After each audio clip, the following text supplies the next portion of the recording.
What happens when you give a game developer a high degree of freedom and lots of money? Well, if you ask David Jeff, you get God of War. He once said in an interview that when he was given both of these things, what he wanted was to create a game out of passion that he himself as a gamer would want to play. The result was an ode to the action game genre that would combine the structure of the beloved Prince of Persia games and the frantic combat of Devil May Cry with, according to Jeff, the coolest aspects of Greek mythology.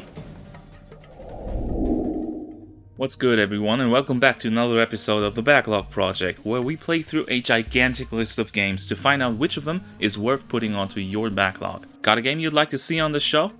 Check the description to take part in our active poll to decide the next game I'll review, and take a look at our massive list of stuff still to come.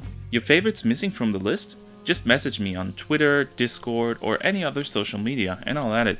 Today, we're checking out the PS3 remaster of God of War, the first installment in the incredibly popular series by Sony's Santa Monica Studios, originally released for the PS2. Just like Devil May Cry from an earlier episode, God of War is considered to be amongst the greatest games of all time. Can Kratos' adventures still throw players into a violent craze? Or does even the God of War submit to the greatest power of all? Age.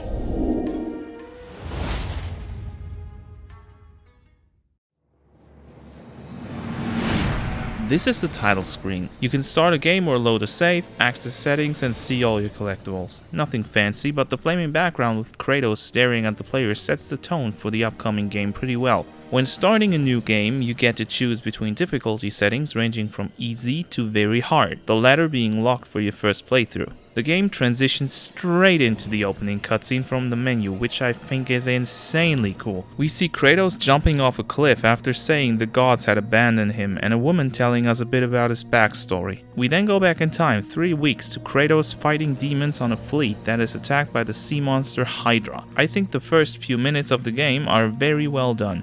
It sets up Kratos' character by foreshadowing what is yet to come, and then puts the players straight into the general gameplay of fighting hordes of enemies with some light puzzling.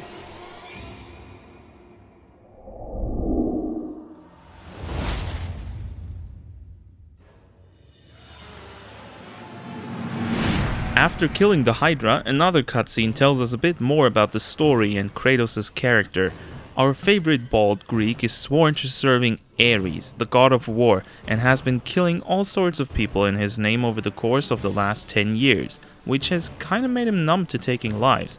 He then wakes up in a bed on a ship with 2 women after the cutscene just mentioning that he has a wife that you can actually engage with in a very suggestive QuickTime event. This even triggers an achievement, which I find hilarious. When you've had your fill of the girl's undying affection, you make your way out onto the deck of the ship and talk to Athena, who tasks Kratos with killing Ares, who has betrayed the gods of Olympus and is laying siege on Athens. But for a mortal to even be able to kill a god, Kratos has to first find Pandora's box. One small detail that really establishes Kratos' disregard for people is that throughout the game, not only does he kill lots of humans without so much as blinking, you, as the player, can also kill every civilian running around the streets of Athens. Not only that, the game actually gives you experience for it, encouraging you to go on a rampage with no regards for innocence. There are a few side characters that have 1 or 2 lines of dialogue, but the game primarily focuses on Kratos and his journey of vengeance against the god who destroyed his life. God of War's main theme is well known and loved by many gamers, and it's something you will be hearing quite a bit while playing this game. From my estimate of playing through the game twice, about 70% of the game's OST are different versions of the main theme, or at least incorporated as a leitmotif.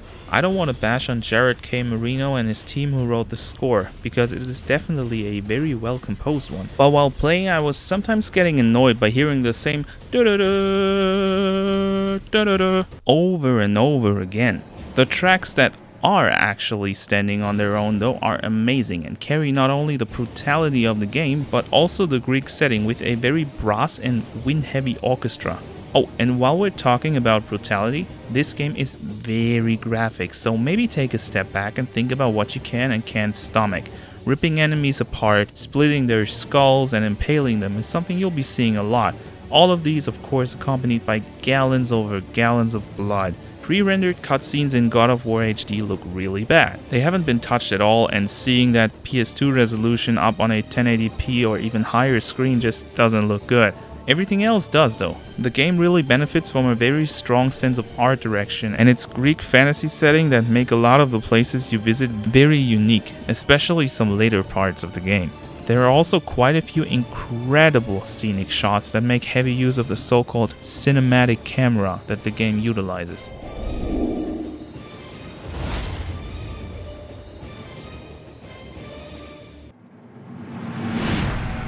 Okay, who's ready for some gameplay? This must be where the game really shines, right? Well, not necessarily. I know a classic like this has some really dedicated fans, so in the age of social media, I need to tread really carefully, so let me put it this way. This game stinks, and I'll tell you why in a second. But let me first talk about what's actually still pretty good. First of all, controlling Kratos feels like a freaking badass, even nowadays, and back when this was released, this must have been a power trip. Not only are his Blades of Chaos one of the coolest weapons I have ever seen and controlled in a video game, all the magic you get throughout the game is empowering and fun to use. I especially love the ability to turn enemies to stone with Medusa's head, and then just crushing them in one hit. The combo system is also very fun and fluid. They call it a freestyle battle system in which almost every action can lead into each other, depending on when you press which button. Imagine it like this.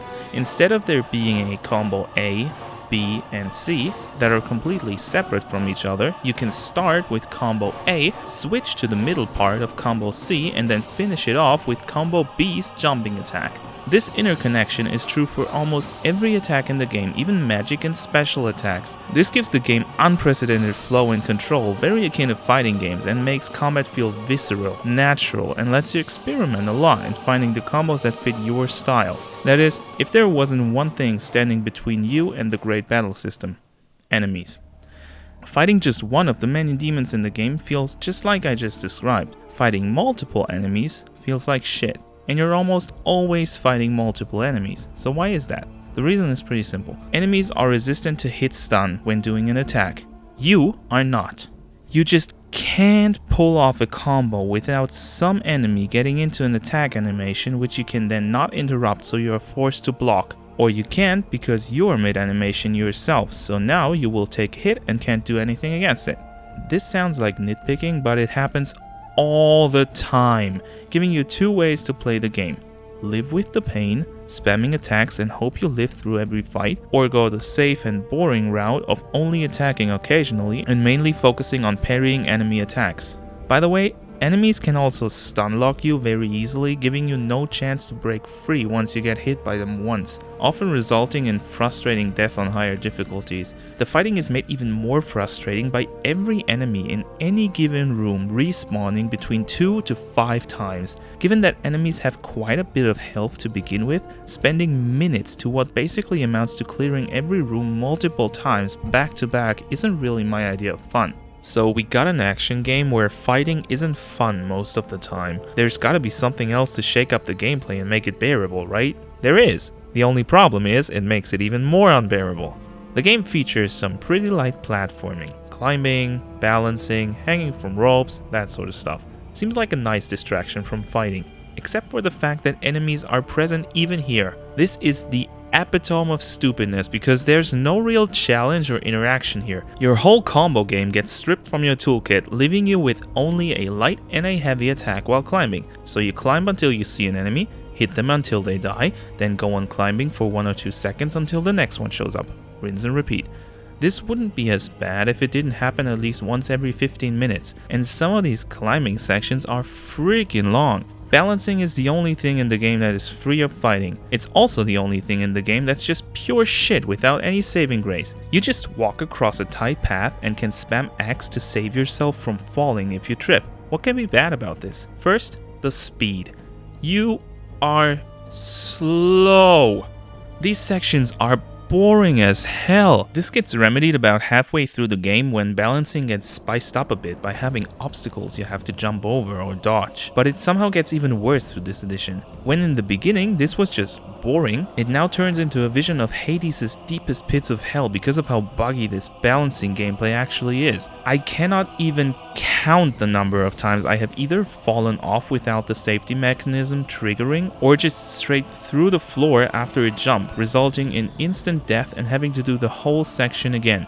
The worst offender here is the last level of the game, which is basically one long gauntlet of every game's section's worst iteration. Balancing over rotating pillars littered with spikes that kill you when you touch them once, all while dodging enemies' arrows by jumping, which might trigger a bug that makes you fall through the floor.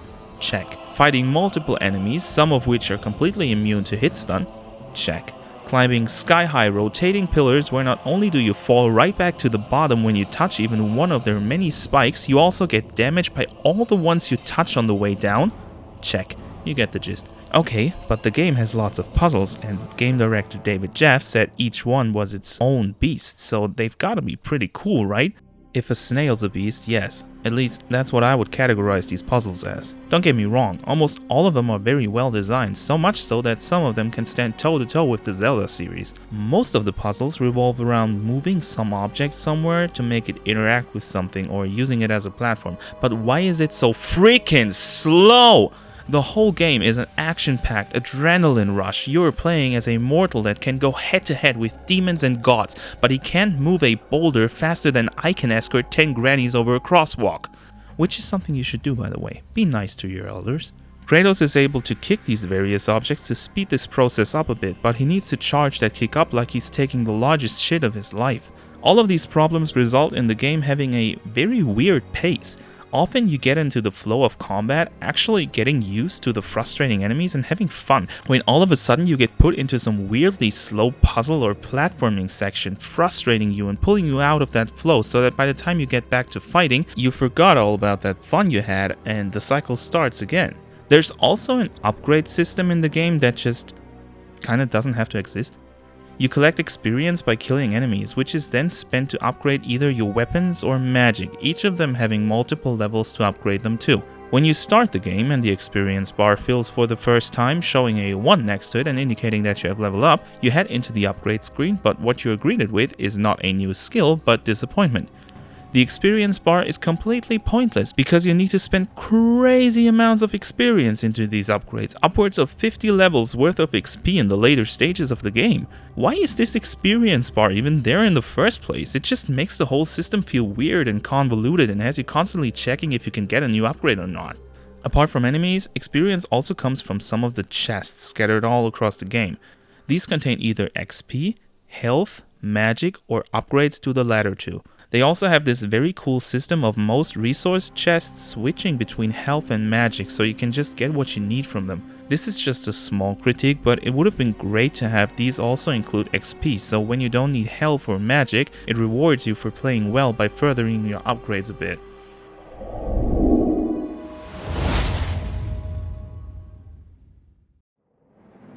I said quite a few negative things about the original God of War today, and a lot of the game's fans have probably already gotten ready to throw me into the Aegean Sea, but let me just make one thing clear. This is not a bad game. It has just aged very poorly. When it came out, a lot of the negatives I talked about were either way better than the competition, or had no competition at all because the game was a fusion of genres never done before. It's also still a good time and very fun even today if you can just look past some of its shortcomings. But do you have to? If you're just looking for a good action game with some tight combat, there's dozens of better alternatives out there nowadays, not to mention the numerous newer entries the series has seen over the years. If, however, you are either a fan of the newer God of War games and want to check out the series' roots, or are just someone who wants to experience one of the great precursors of the action game genre, even with all its growing pains, this is still worth playing. Just don't rush to it expecting to be blown away. Put it on your backlog and wait until you're really into the mood for some mindless, gory killing. That sounded kinda bad, didn't it? So, what did you think of God of War? Do you agree with my arguments, or do you think I gave the game too much flack? Let me know in the comments down below. Also, go and do some YouTube things. Like, dislike, subscribe if you haven't already. I'm also live on YouTube every Monday and Friday, so feel free to drop by and say hi. Thank you very much for watching, and remember to always keep that backlog rolling.